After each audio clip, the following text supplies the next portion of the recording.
নমস্কাৰ যিসকলে ITI admission ল'ম বুলি ভাবিছে 2025 চনত তেওঁলোকৰ বাবে এই ভিডিঅ'টো খুব এটা ইম্পৰ্টেণ্ট ভিডিঅ' হ'ব কাৰণ এই ভিডিঅ'ত ইনফৰমেশ্যনখিনি আপোনালোকে জানিব পাৰিব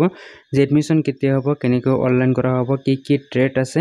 কোন ট্ৰেড কিমান দিনৰ বাবে অৰ্থাৎ কেইমাহৰ বাবে 1 বছৰ 2 বছৰ 3 বছৰ তো গোটেইখিনি ইনফৰমেশ্যন আপোনালোকে জানিব পাৰিব এইটো ভিডিঅ'টো শেষলৈ চাই থাকিব যদি আপুনি ITI পঢ়িম বুলি ভাবিছে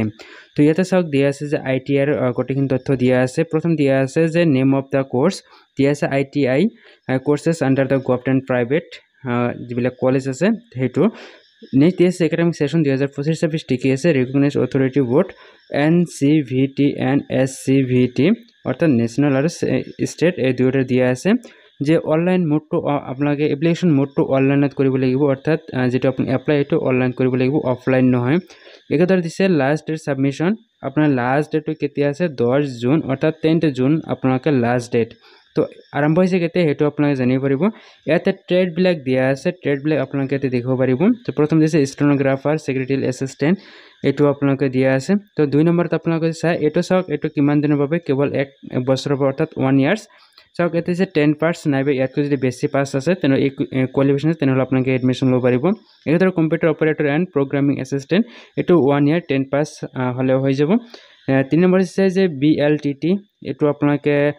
6 মান্থৰ হয় আপোনালোকে 10 পাস হলে হৈ যাব মেকানিক এটো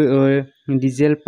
পাম্প অপাৰেটৰ এবিলাক দিয়া আছে plastic processing operator mechanic tractor mechanism auto body repair solar technician ইত্যাদি দিয়া আছে তো এটো 4 নম্বৰত এটো আপোনালোকে 1 ইয়াৰৰ হয় আপোনালোকে 10 পাস হলে হৈ যাব উইথ কি লাগিব সায়েন্স ম্যাথছ থাকিব লাগিব তেতিয়াহলে আপোনালোকে এটো এডমিশন ল'ব পাৰিব একেদৰে COE সেক্টৰ দিয়া আছে তো এটোৰ কাৰণে আপুনি 1 ইয়াৰ 10 পাস হ'ব লাগিব পেইন্টাৰ এটো আছে 2 ইয়াৰ্স হয় এটো আপোনালোকে 10 পাস হ'ব লাগিব মেকানিক এগ্ৰিকালচাৰাল এটো দিয়া আছে 2 ইয়াৰ্স আপোনালোকে এটোৰ কাৰণে আপোনালোকে 10 পাস হ'ব লাগিব কিন্তু ম্যাথছ আৰু সায়েন্সটো ম্যাথছ আৰু সায়েন্সটো আপোনালোকে এটো থাকিব লাগিব ক্লাস 10ত একেদৰে সয়েল টেস্টিং ক্ৰপ মেকানিজিং এবিলাক আপোনাৰ দিয়া আছে এটো আপোনাৰ 1 ইয়াৰ হয় 10 পাস হ'ব লাগিব একেদৰে ইলেক্ট্ৰিক্যাল মেকানিক্যাল বহুত কেইটা আপোনালোকে দিয়া আছে এবিলাকো দিয়া আছে আপোনালোকৰ সাইলেবৰ ওয়্যাৰম্যান 2 ইয়াৰ্সৰ কাৰণে হয় এবিলাকো বয়সটো ইয়াতে দিয়া আছে যে 14 বছৰতকৈ কম হ'ব নালাগে ইয়াতকৈ বেছি হলে কিন্তু পাৰিব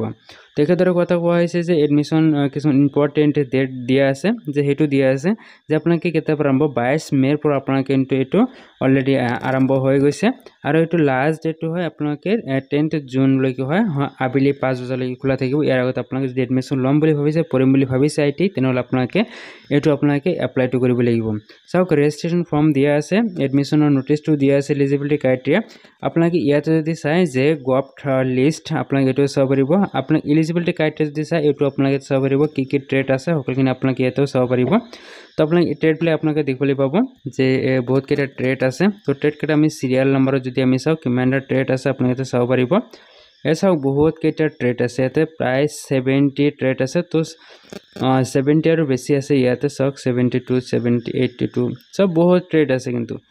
তো আপোনালোকে এবিলাক আপোনালোকে চাই ল'ব পাৰে যে কোনটোত কি আছে তো গোটেইখিনি আপোনালোকে এটো চালে আপোনালোকে বুজি পাব যে কি ট্ৰেড আছে কত আছে কোন কলেজত আছে সেইখিনি আপোনালোকে চাব পাৰিব গোটেইখিনি আপোনালোকে ইয়াতে চাব পাৰিব তো লিংকটো মই ডেসক্ৰিপচনত দি দিম আপোনালোকে ITI ল'ম বুলি ভাবিছে আপোনালোকে এটো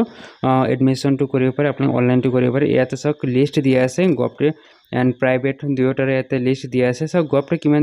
কিমানটা দিয়া আছে ইয়াতে 44 একাদৰে যদি আমি প্ৰাইভেট সব প্ৰাইভেটত কিমানটা দিয়া আছে এটো আপোনালোকে তে শো কৰিব